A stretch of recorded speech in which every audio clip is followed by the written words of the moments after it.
Live, local. This is Fox 12 Now. We can't allow any further delay.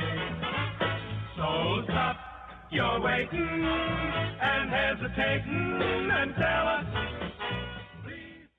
Hey everyone, thanks for joining us for another episode of the Fox 12 Weather Podcast. This is episode 115. Today is Friday, September 6th. My mother's birthday. Happy birthday, Mother. Mom. I don't call her Mother, I call her Mom. Happy birthday, Mom. I'm meteorologist Jeff Orgeron, joined by Camilla Ortiz. Hey, Camilla. Hello, Jeff. And Chief Meteorologist Mark Nelson. Hey, Mark. Good morning, everyone. How you guys doing? Good. Pretty good. Camilla? Waking up. We're getting there. Yeah? Mm-hmm. I gotta ask. Yeah. How you feeling, Camilla? Out. We're getting close. We're getting close. It's kind of one of those, oh, bleep moments, right? Because now it's like baby could come at any moment. We're 37 weeks. Yeah, you are getting close. You know what I mean? It could happen right here. It could happen right here on the podcast. Right now on the podcast. So, no, I don't think so. I think we still have a little bit of time, but yeah, it's wild. I think our numbers remember that? will go up on the podcast. Yeah. Hey, is the bag packed? Well, I threw a bunch of stuff in it literally this week after our appointment. But yeah, it's mostly packed. We're getting car seat in. Car seat bases are going in tomorrow. So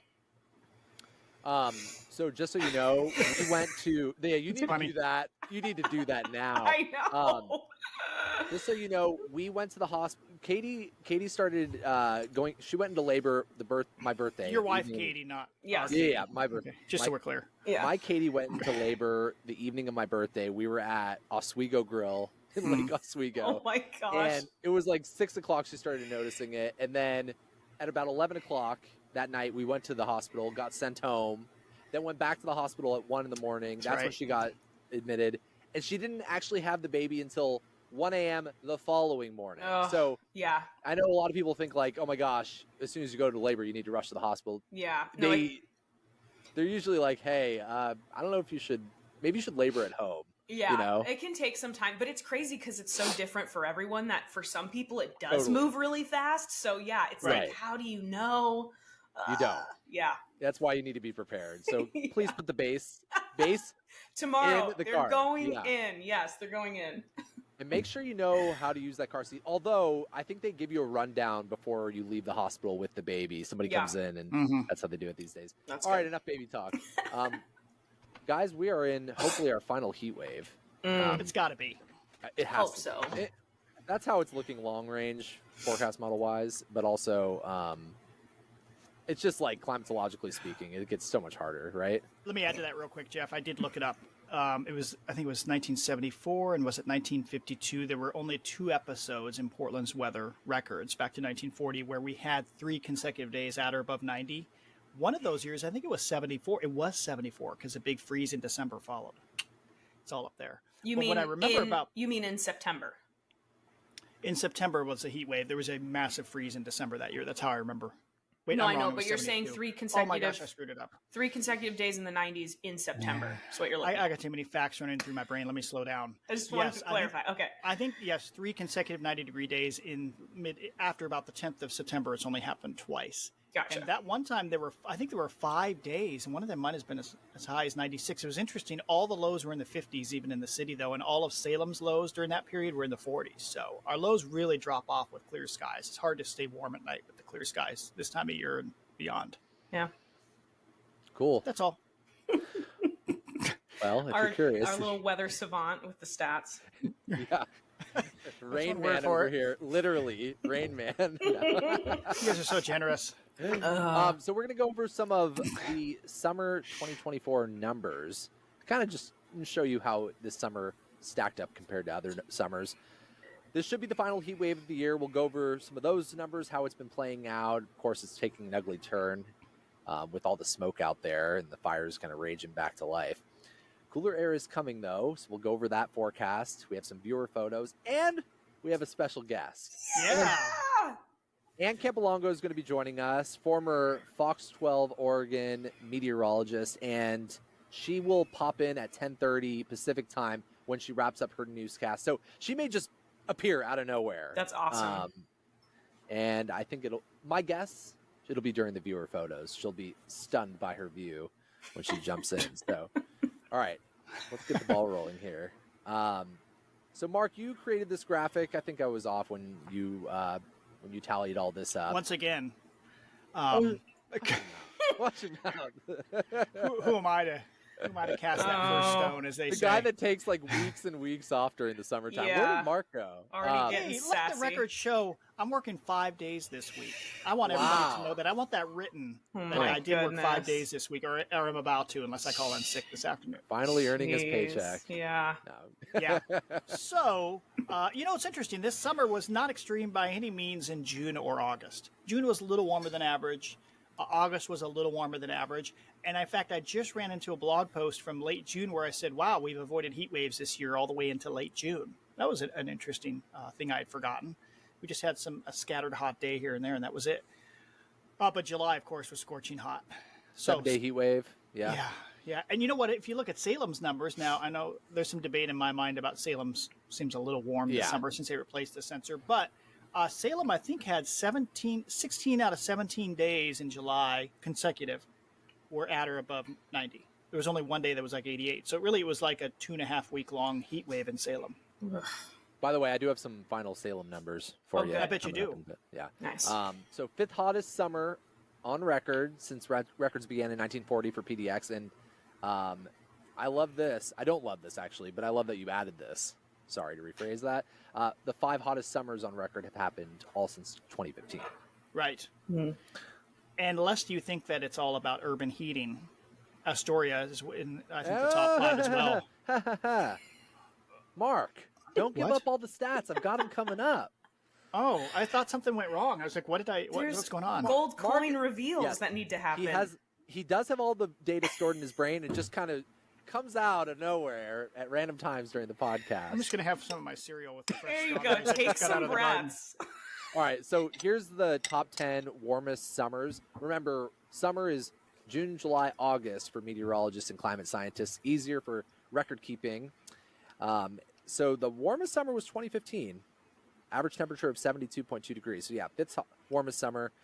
It's always beneficial to watch the podcast versus listening because you get to see the graphics. I'm not going to read off every single number here, but that's the top 10 warmest summers in Portland. Let's check out Salem. This was the 3rd warmest summer on record in Salem.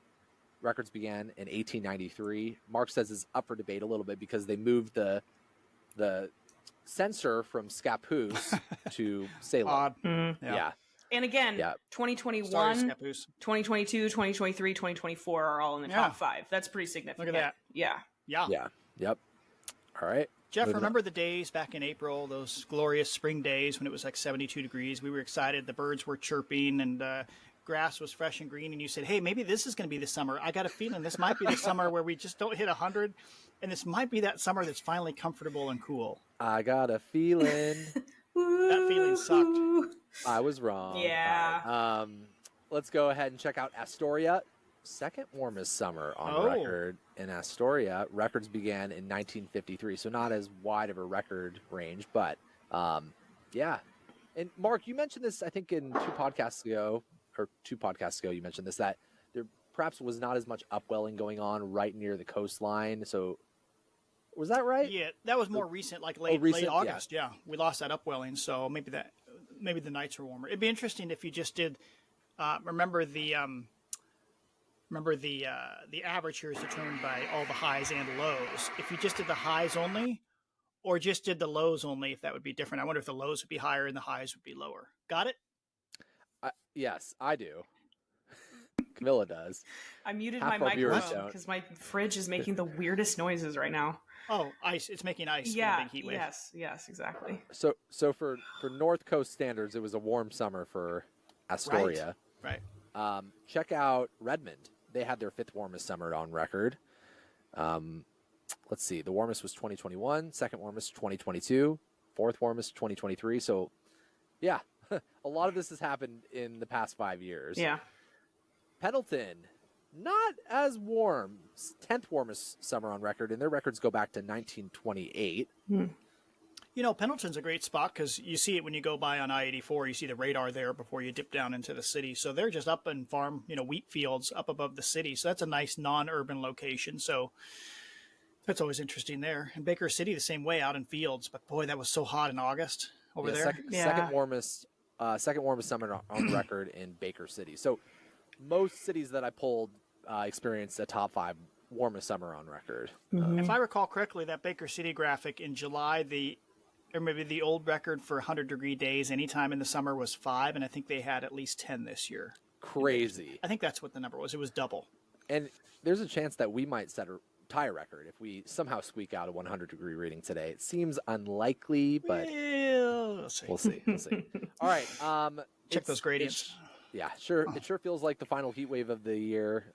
Well, I guess I don't really have a feel for it, but just climatologically speaking and the way that the long-range outlook is looking, this should be our final heat wave of the year. So let's get into it.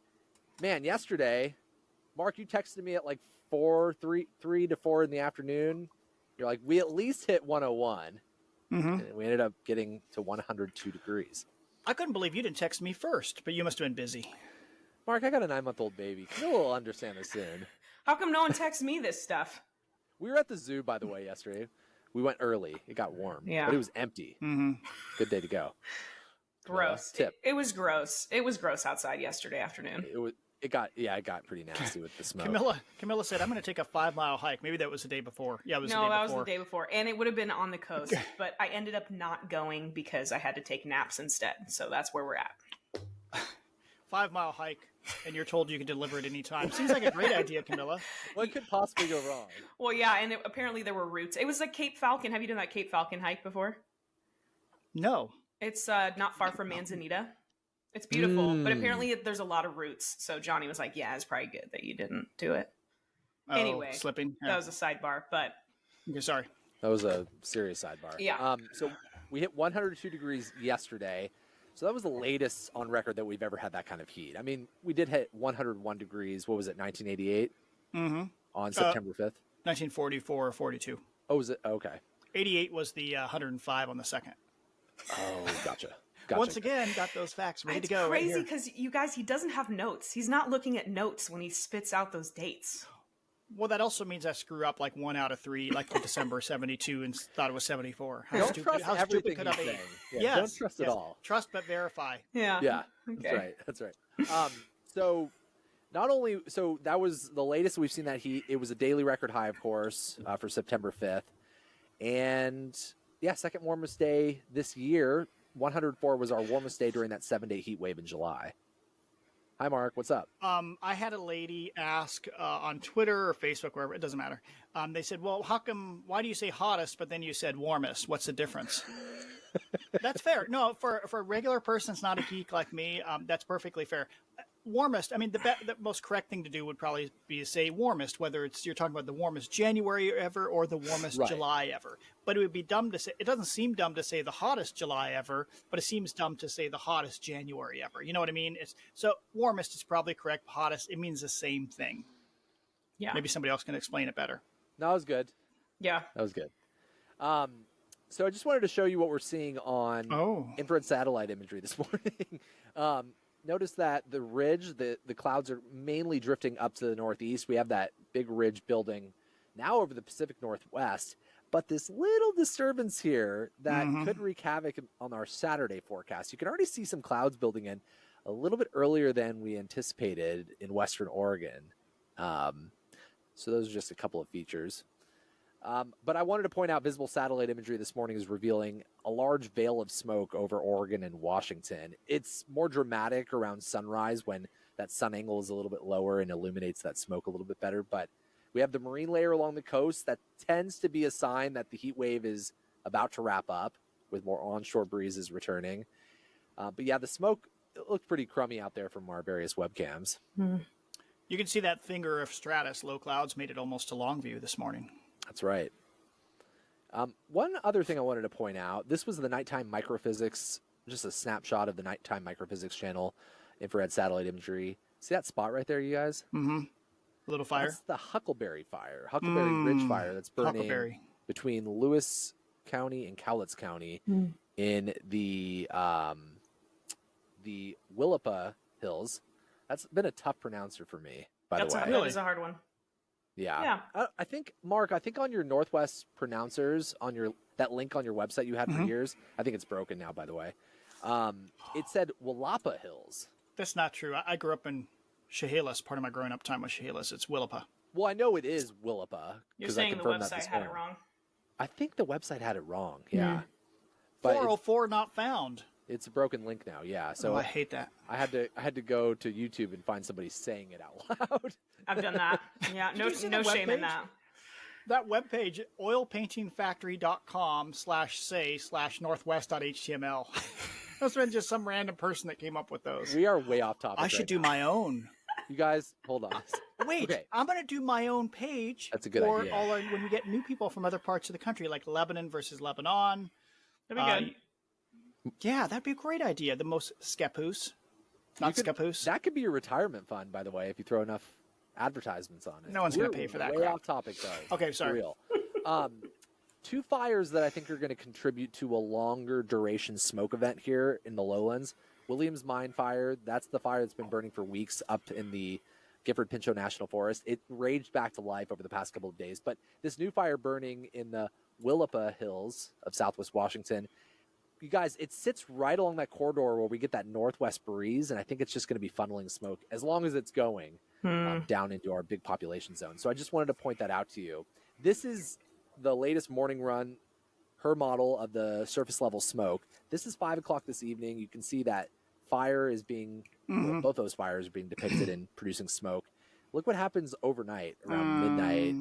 Burns some surface level smoke down, and it gets fairly dense.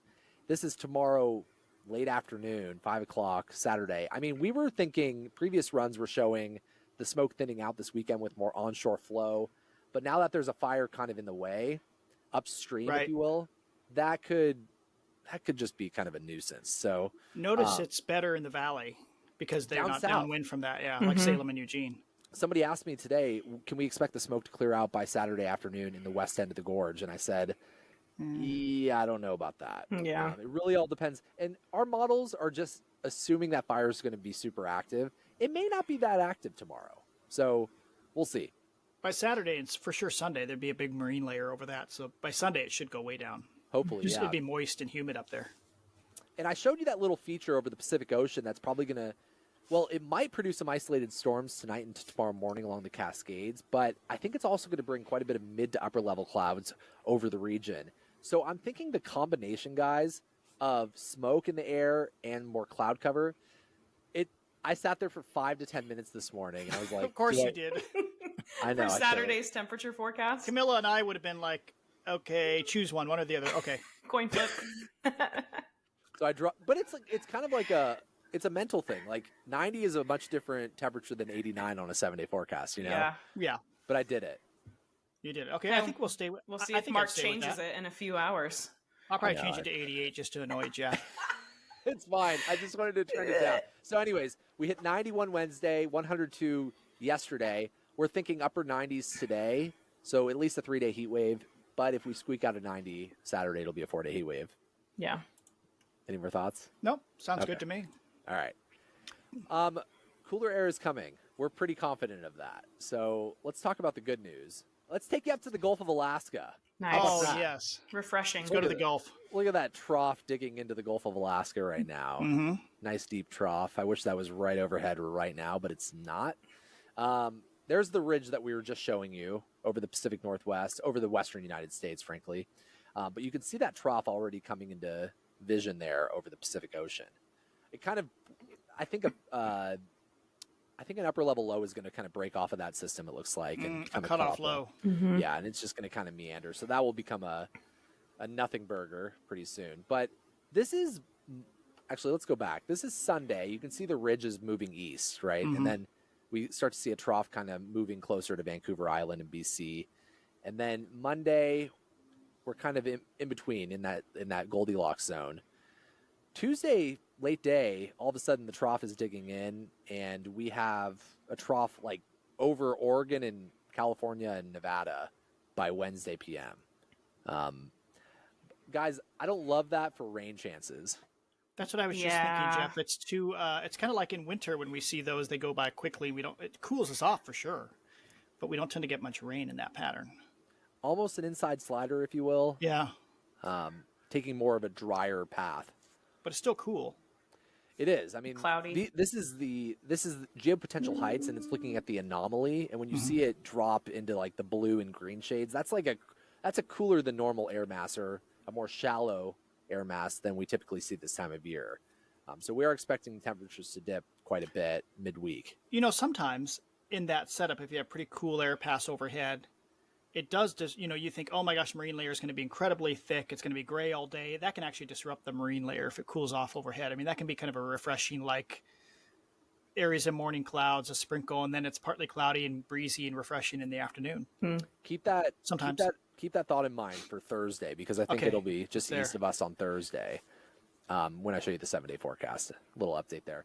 And then next Friday, it looks like we're in like a zonal flow pattern. That's like ideal. Yeah. Mark's making the noise because, Yeah. I mean, we're talking probably 70s, partly cloudy skies. I think it could be really nice mid to late next week. Good running weather. Yeah. Probably have anybody's lots of running. community type events or festivals mid-September. I'm thinking Oktoberfests. Totally. Nice. Looking at the temperatures at 5,000 feet, kind of the projection, this is the Euro Ensemble outlook. And I gave you some guidance on the left side of the screen there.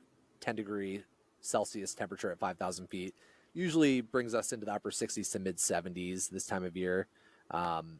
And it looks like we're going to be heading in that direction early next week. Maybe 70s to 80s. But midweek, you can see a real dip in the temperatures. So that's why I think upper 60s and low 70s seems reasonable. Nice. Outlook doesn't look like any kind of heat is coming. This is why, climatologically speaking, and just looking at the long-range outlook between the Euro Ensemble and the GFS, guys, there's no sign of heat coming beyond that. Yeah. I mean, the operationals are showing that, the blue line there, but the ensemble mean is saying, nope, just going to be pleasant the rest of the month. How about rain chances? So this is the Euro outlook. This shows you your 50 ensemble members, and most of them are squeezing out a little bit of moisture around midweek, but not a lot. Less than, I think, a day and 2 days ago, it showed more than that. Yeah. Look at the GFS. Oh, pathetic.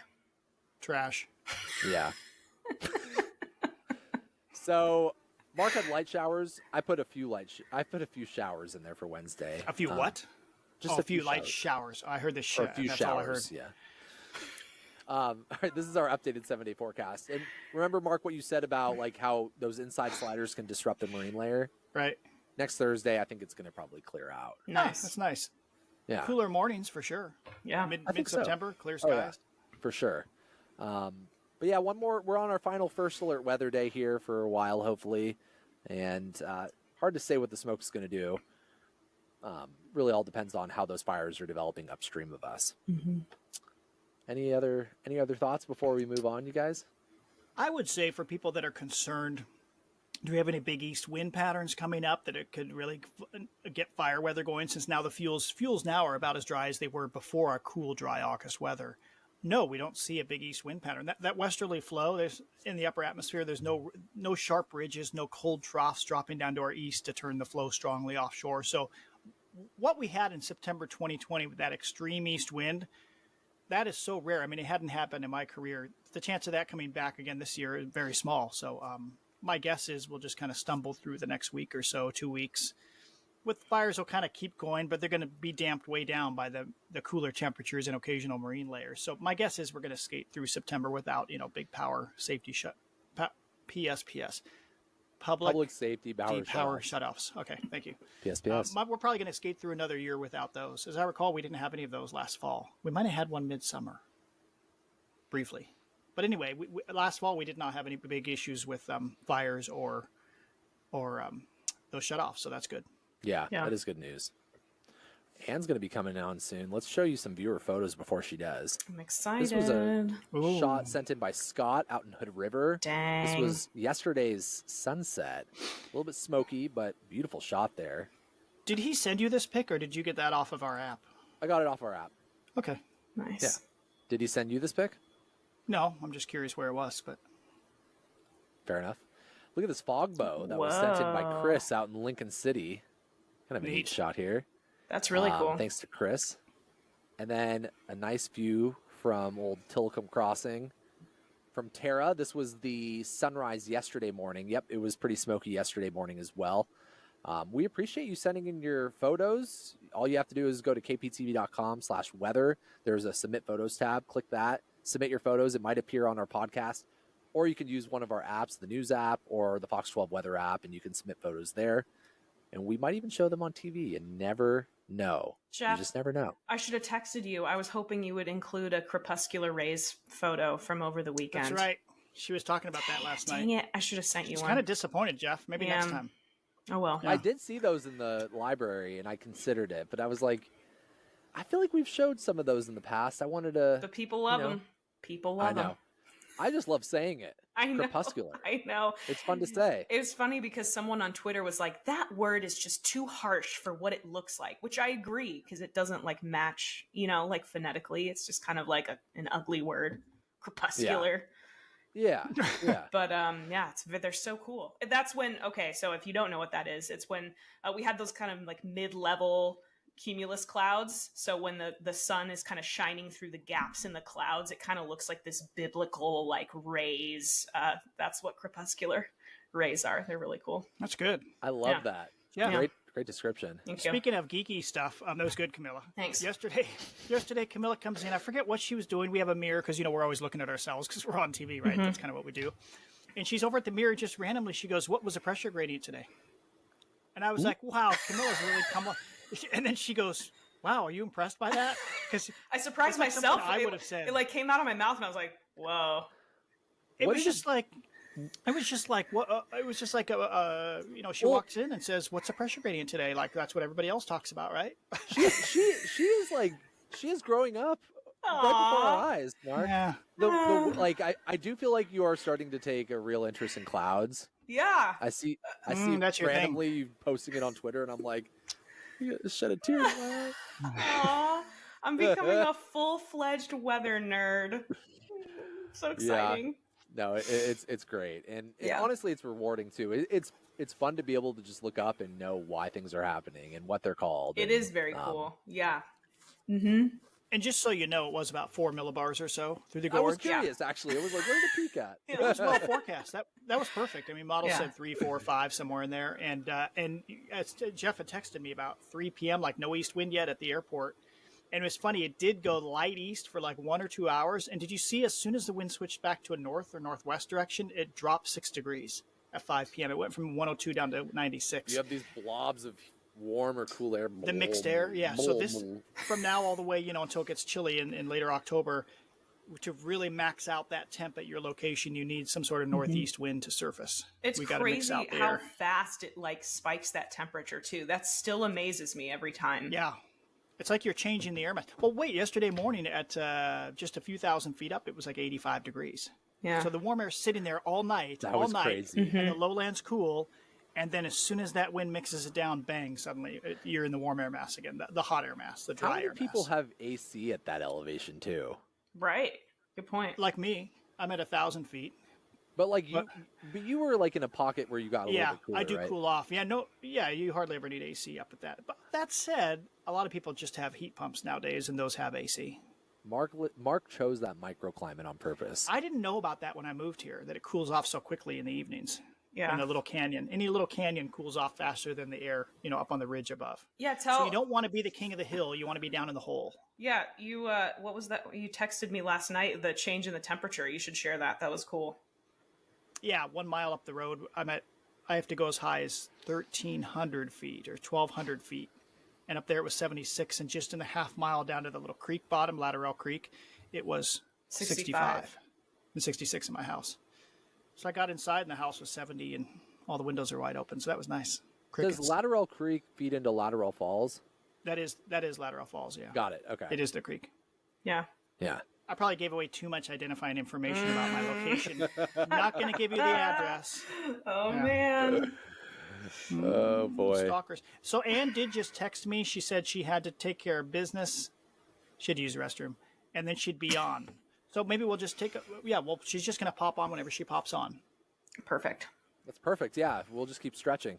And Yay! Hi. Sorry. There she is. I'm here. I didn't know Camilla would be here. They didn't tell you? That's rude, you guys. This is such a special treat. oh my gosh. I was so excited for this podcast, Anne. You have no idea. I'm excited to see you guys. Yeah. It's great to see you too. Okay, so well, I guess we'll just get started here. Anne, if you're new to the podcast, if you're new to the region, you may not know Anne Campolongo, but I bet a lot of you do. Anne Campolongo was on the Fox 12 weather team.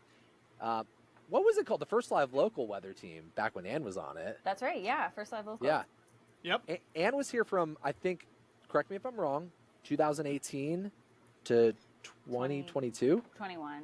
2021. Okay. The fall of 21. Gotcha. And yeah, we had great times while Anne was here. We had a special team. We still have a special team. It's just a different team now. Lots Right, of good Mark? memories. Yeah. And you're kind of quiet. Get a little closer to your mic. Oh, okay. I'm sorry. Can you hear me now? Is this a little bit better? Oh, that's better. Yeah, get it right up. Okay. there. Perfect. Right Oh, by just my like mouth. just like the TikTok influencers. That's what this is reminding me of right now. You like hold this the what little they thing. do? Right, yeah. Well, I do think that the way that it's edited, post processing, it will even out the audio. So you can hold it or not. We'll see. Mark wants you to hold the Mark mic close to your face. We know He's how very Mark. particular. Yes, he is. I was Well- just thinking. I remember when we first, or we all started the podcast, like when I was still there, and it's really turned into such a production. Like I'm so impressed. Right, because we would just kind of stumble into it, and we had. Oh yeah, no Wait, graphics. did we even have graphics? no, then? no. We would just get on and just start yakking about the weather because it Right. was. Yeah. Oh, you know why? Because we didn't have it in a visual form, as I recall. I think we were only just That's doing right. it was audio. That was it. Boy, it sure was easier to produce then. Just Right. get on and start talking about the weather. Right? Yeah. Right. Yeah. And sometimes was we just- did video record, but it was just like we were all just on cam, and it was just that. There was nothing special about it. And remember, Brian would have to edit it, and then like 3 days. Sorry, Brian. 3 days later, it'd be like, "So you gonna get that podcast out or what?" And he's like, I was busy with Ash and the kids, and I had this come up, and there was a soccer practice. Right. And- Nowadays, we're more on more of a schedule. And Ash did the intro, didn't she? She did That's the right. voiceover. She did. Brian's wife. Yes. Yeah. Wait, really? Yeah. It was unique every time, I think. Right? Okay, I She need to. did, yeah. I need to pull up That's one of these right. old episodes and listen to that. They're all still there. You're right. I Yeah, did she it would say today. today the Yeah. guys do this and That's whatever. right. She liked doing that, I think, because they'd both done like improv She, drama. she has a great voice for like news or whatever, you know. Nice. She should do TV weather. Call her up. She could help Brian Yeah. at his station. Let's not go there. All right, Anne, thanks for joining us. I know you just finished up a newscast. But tell us, first of all, how have you been? Where are you located now? What Sure. station are you working for? Just give us the lowdown. So I am in Des Moines, Iowa, and actually I'm coming up on my 3-year anniversary this month in Iowa. Whoa. So Wow. yeah, it's kind of crazy. It's been 3 years. I work for KCCI, which is the CBS affiliate here in Central Iowa. I know Camilla's familiar because she worked in Omaha, and I think you worked at our sister station in Omaha. I want to say, Camilla. The So, Hearst is it station? KETV? Yep. Yeah, yeah. So, so we kind of have that connection. Things have been going well. I just got back from vacation, which is really nice. So, trying to feel refreshed and rejuvenated. That lasts about one day, Exactly. half the day. Yeah. So, but it's been good. We've just had a busy weather season, busy spring and summer. And we finally kind of had a little bit of a lull right now, which has been nice. But yeah, we've just been keeping really busy out here. So what do you mean by busy? What like let's be frank. Yeah. Have you guys had some tornadoes? Yes. Yes. We've had a lot of tornadoes. Oh my gosh. This has been a crazy season. And even the reporters in the newsroom, they come back to the weather center and they're like, aren't you guys like worn out and tired of all this severe weather? And we're just like, yes, just long nights watching the radar. We've had several severe weather outbreaks, the potential derecho a month ago or so that didn't end up materializing here in Iowa, but winds up to 150 miles per hour out in Omaha, which was crazy. And we've had a new record for tornadoes for this year for Iowa, which is pretty significant. I was gonna Boom. ask about that. Well, Oh, look, nice. She's bringing graphics. Boy, she shows up. It's like the guest that shows up with a little Dang. housewarming gift. Because I saw this map and it was literally like it showed how many different tornadoes like across the U.S. We had one That's a in lot. Oregon, by the way. Yeah, more than 100 in Iowa and I think Nebraska too. Yeah, and Nebraska's been hit pretty hard too, but yeah, this is our new record. So 122, which beat our old record back in 2004 of 120 tornadoes. So, Gosh. yeah, it's kind of crazy. When I think about it, I'm just like, I just never imagined working in a weather market like this, where it's just really incredible, actually. So, yeah, we've had lots of tornadoes, lots of severe storms, wind, hail, just kind of all of it, especially back in April, May, and into June. We've kind of You guys get a lot of those LPs as well. yes, yes, we do. So it's been kind of crazy, and we've just been really working a lot with the severe weather season. I should mention low precipitation supercells. Thank you. Yeah. Where you can see the tornado. It's not rain wrapped. All right, Right. sorry, Ann. No, Keep that's going. okay. Just on the air, does that little funnel move? No, it's not that impressive for Mark. I know. Mark, we need you here to jazz up the graphics. It's a still Yeah. image. Lots of moving images, lots of moving things. He's disgusted, Ann. I know. No. We do have another tornado graphic that we use a lot that does have a tornado that's like spinning. It's like a icon. Oh, or yeah. something. Yeah. Nice. You probably So- know what that is. And I gotta say, like, I can think about the exhaustion because it's not just covering those tornadoes and the severe weather outbreaks. You're looking days in advance at these forecasts, and when the anticipation starts to build up, I mean, the stress level also starts to, and it weighs on you. And I'm Yes. sure after multiple severe weather outbreaks, it's just like, holy moly, we have another one coming. Yeah, that's what. Yeah, and I feel like that's what happens to me is like, we're in a 15%, day 4, day 5 highlighted out and from the SPC, and then you're just like, oh crap, and like you kind of know something's happening with the models, but when you're in the when you're in that outlook so far in advance, then I just feel like I can only focus on that day, and I'm just like, okay, we're watching that day, we make it a weather impact day or a weather alert day, so we're trying to get our viewers aware of what's to come. And then you do focus on it a lot. That's all anyone wants to talk about: timing, when they're going to hit, what part of the state will see the storms. So it does take a lot out of you. Plus, then if you do actually have an outbreak where, you're wall to wall for like 5 or 6 hours, you know how tiring that is. And once you get off air, you're just like, and then you have to do more shows. So it's kind of, never ending in a way. So I think the questions are starting to build up. Quick question, Yes. and I'm going to let Mark and Camille ask some questions as well. Did you guys ever have to take shelter at the station during one of these severe weather events this year? we did have a close call, and I can't remember the actual date. I believe it was back in, I want to say June. But we did have a tornado that came into Polk County, which is where Des Moines is located. It was just south of the station. But on air, our chief, said, hey, this is getting close to KCCI. We want to make sure our station is aware. And, everyone was watching in the newsroom. So everyone from the newsroom and I believe most of production went to the basement for a short amount of time, which was kind of cool. And I'm glad that we did that. I've never had that happen actually at the station before. So they went down there and everything was okay. And it didn't actually hit the station, but it did come close. But I and then our chief, Jason, we stayed in the studio. Good on you. Yeah. I'm surprised looking at this graph, if you're not watching, some of our viewers just listen to this podcast, but you have a graph there of the ratings of the tornadoes out of the 100 and what was it, 140? 122. 20. 122. See, she has all the facts too, Camilla. It's not just me. True. But But they were dates. making fun of me earlier. But do you have specific dates just right off the top of your noggin, Ann? I don't, clearly. It all blends together. That's the other thing. Yeah. True. When you have so many severe weather events, it's just like we can't keep it straight. It's just hard. Yeah. I have to write it down or I'll forget.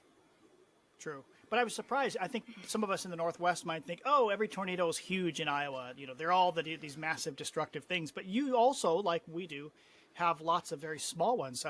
The largest category, they're unknown or EF0, 67, and 39 ones. Yeah. And that's a good point. We do get the occasional EF3, EF4, like we did this year with our big Right. Greenfield tornado, which was an EF4. But a lot of times it's just lower end tornadoes. We actually had an EF2 that hit Pleasant Hill, Iowa, which is in the metro area. That was during one of our bigger days of outbreaks. So it can happen in the metro area. We had a couple of spin ups close to the metro a lot this summer and spring. So while we can get the whole gamut of things, but yes, most of them end up being some of those smaller scale tornadoes. Any questions? I have one, but Camilla, you can. Camilla, if you have one, you can go for it. But I do have one off the top of my head here. You go ahead, because mine is unrelated to tornadoes, actually. Okay. Anne, you are originally from the Midwest. You're from Ohio. Yes. And I've had this conversation with many people from the West Coast to the central U.S. to the East Coast. Some people are more afraid of earthquakes than tornadoes. It's like it goes one way or the other, it seems like. Mm-hmm. Would you say you're more terrified of an earthquake happening or a tornado? Or neither. I guess, I don't know. I guess I would have to say tornado just because I don't think about earthquakes that often. Oh, interesting. I figured it would be earthquake because my former chief, he was like, I'll deal with tornadoes all day. I am very nervous about an earthquake happening. And I'm like, I'll do earthquakes all day long. I don't want to deal with any tornadoes. So anyways. I just remember when there was that one earthquake when I was in Portland with you guys. I forget. I think it hit California or something, but I remember the news team wanted to talk about it in the newscast.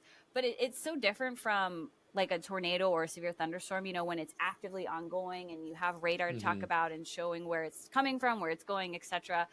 And with the earthquakes, it's just such a different thing to talk about on air because it's just the different ways to explain it. You can't really go into that much detail, and you only get so much information when it actually happens. So it's just kind of a different experience. How about volcanic eruption? Does that scare you at all? That does scare me. Woke up? Yes, that would be scary. Yeah, you're still hoping for that, Mark. Mark just wants a little ooze coming from Mount Hood. A little something. Just something to talk about. That's all. Anne, I was going to ask you, I actually had to Google this because I wasn't sure if they had branched out. I was going to ask if there were runzas in Iowa, but I don't know if there are. No. Definition, please. Sorry, that's a very Midwest thing, and apparently it's a very Nebraska thing. It's a fast food chain. And a runza is basically like it's a little pocket, and it has like ground beef and cabbage in it, actually. So I was curious if Anne had an experience with a runza yet, but I think that's just a Nebraska thing. So my apologies. No, Has there been? Go ahead. Go ahead. Well, I was just going to say, when I left Oregon, I remember I texted Camilla, and I actually looked up our text, Camilla, because I was looking for the coneflower ice cream in Omaha. I couldn't remember the name of it. So good, yeah. And you and Johnny recommended runza, so that's how I know about it, but I have not eaten there. Okay, because my question was, has there been any like Midwest specific like food that you've been jazzed about since moving out there? Midwest specific food. I feel like I try to eat healthy nowadays. Not that I wasn't healthy in Portland. Boring. But I Just know. kidding. I really don't like fast food. It makes my stomach hurt. Are you saying there's a lot of barbecue there too? There's some barbecue. There's a really good spot that's like 40 minutes away that has amazing barbecue in like a small town, which is cool. That's like a Mark drive. Yeah. Yeah. 40 minutes. 40 minutes away. Yeah. But there's a Bebops here, which is apparently Des Moines local. I don't know if you've heard of it, Camilla. Mm-mm. Yeah, I think they're only in Iowa, but it's like a better version of like McDonald's. Like they have hamburgers, chicken nuggets, fries, that kind of stuff. Nice. Okay. Yeah, but it's pretty good. But I'm trying to. I mean, nothing.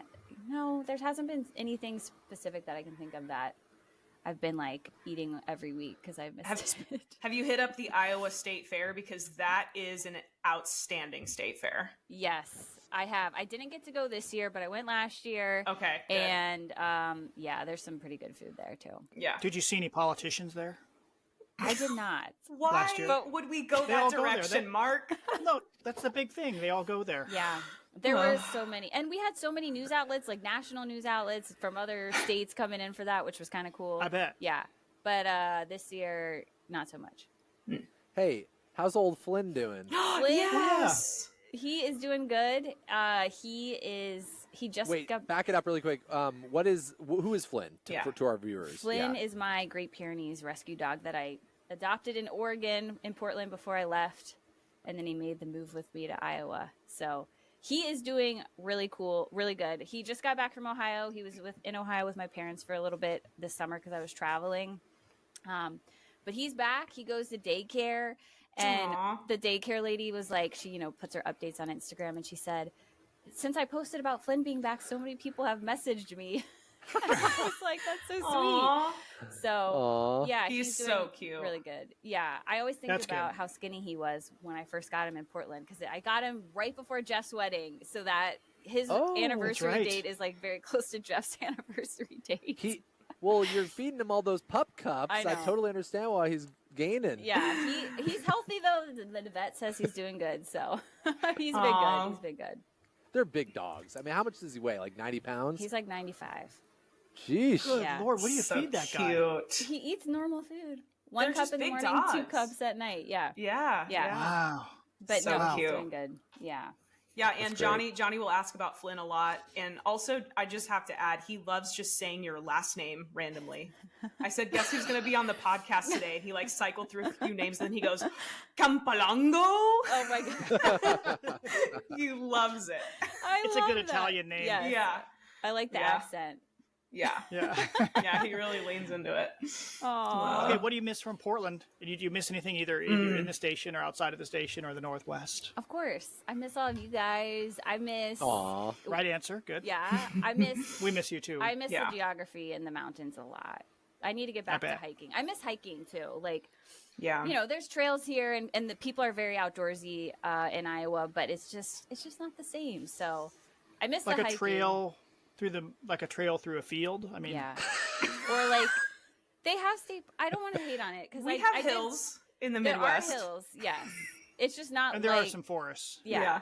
There are state parks and forests, but it's just not the same. So, Oregon is so unique. The Northwest is so unique. So, it's just still so cool to me that I lived out there. Because if I didn't do this job, I wouldn't have moved out there or lived in Oregon. So. I do miss the mountains a lot and just kind of that geography, and don't really miss the smoke. I was trying to catch up and see how the weather was going out there for you guys. Yeah. Well, it's coming your way. It smells this morning. Yeah. No, I'm kidding. So are there a few big fires out in Eastern Oregon right now? Just a few. Okay. Yeah. Central Oregon. And at one point we had 45 big fires, which we'd never had in early August. Luckily, we had a cool spell covered ad nauseum. Can't say it. Ad nauseum on this podcast. But yeah, so that kind of knocked things down. But now, it's a little smoky. And the heat is always so crazy to me too. And I always think about how I was there the summer we hit 116. Yeah, remember that? We experienced that together. We both worked together that day. I don't know, because I remember my mom was in town visiting, and we were going to Leavenworth, and it was so hot in Leavenworth that everything was closed in Leavenworth. It was that's right. It was kind of unfortunate timing for us, and then Portland kind of closed down too. But what can you say? What's been the humidity like for you in the Midwest? Because I know that's such a big difference in the summers. Right. It's been okay. We just had a pretty bad stretch of heat with heat advisories and excessive heat warnings, I think 2 weeks ago when I was actually out of town, so I kind of missed it. We hit, I think, 98 in Des Moines. And so the humidity was just out of control. Dew points in the 70s, just, you step outside, it's like a wall of heat that hits you. And anytime you're outdoors, you're sweating. So, yeah, that's kind of the worst part probably of the summers in the Midwest, aside from the storms, is just, the humidity. Yeah. What is the slowest time of the year? Honestly, now I don't even know if we have a slow time because we've been getting storms into the fall, outbreaks into the fall, derechos in December. So, oh my! It really, I feel has not really slowed down, but maybe picked up in a way. And I don't, you just kind of look for those lulls in the weather patterns like we have right now and try to make the most of it. But I guess I would. If we don't get any severe weather outbreaks, probably late fall into early winter before we start to get into snow season or snowstorms. And did you know that Derechos in December was my band name? No. You're in a Nice. back in high band? school. Good Yeah, one. Nice. Derechos Thank in you. December? Wait, I thought that was a joke. It was. It It was. is a joke. Okay. I was like, wait, and we're so susceptible to that Wait, stuff. I know. That's I thought it good. was serious. You too. Rachel's in December. That's a good name. I like that. I like it too, actually. Yeah, That's I might good. Adopt it. Yeah. If I ever learn an instrument. And it's Oh. so. Oh. What's It happening? looks like Ice they're making machine new again? ice cubes. Oh my goodness. This No- new ice refrigerator cubes. is ridiculous. I need to change my podcast location. It's insane. God, Yeah. sorry. And thanks so much for joining us today. I know you're working and we're making you work more, but we feel like it's a hangout. if Yeah, This is anything. fun. This isn't work. Yeah. No, I'm so flattered you guys let me be back on again. Are you Well, kidding we me? want- There's so many people that loved you in this market. Oh, I'm yeah. sure they're going to be thrilled Still to see do. you. Yeah. I appreciate right. that. And just so you know, we do still get letters. It's just happened recently. We get letters from that person that didn't like Yes. that. You remember you liked the warm, sunny weather in the spring, Yes. and that person thought you should quote burn. Yes, Because yes. it was going to be so dry in Oregon, and that person just wrote to me and Riel, our current co-acre, and said that we were part of the death The squad problem. because we wanted it warm. Yeah. That's so Yeah. unfortunate. We still get crazy letters, and that person still is here. You know, Yeah. I don't get as many crazy letters here in Des Moines. I get a lot of Really? emails, but not as much like mail. Well, neither do we. We get just that one Just person. well, I feel like we always just kind of got random letters and stuff from people, but I guess it could've been Yeah. just that one person too. But Hey, on that note, one more question. Yes. Do you still do the snail mail? oh, of course. That's right. Should I write was you the- guys? Yes. Yes. We would love that. I can send it to Fox 12. Yeah. I- Send us I'm some leave hate it in. mail. No.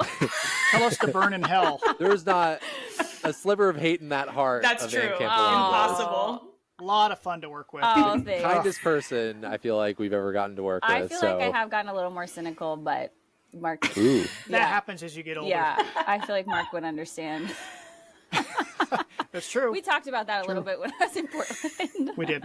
Yep. But yeah, I'll have to send you guys a letter. I still try to write letters, so yeah.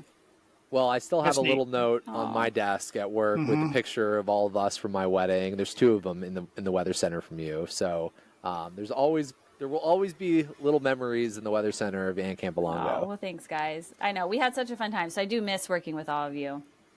Well, I hope you don't have any derechos in December. Yeah. Me too. And thanks for joining us today, Ann. We Thanks. really appreciate it. Thanks for having me. Seriously, anytime.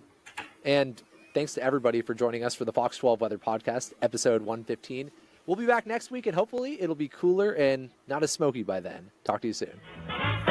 So stop your waiting and hesitating and tell us, please tell us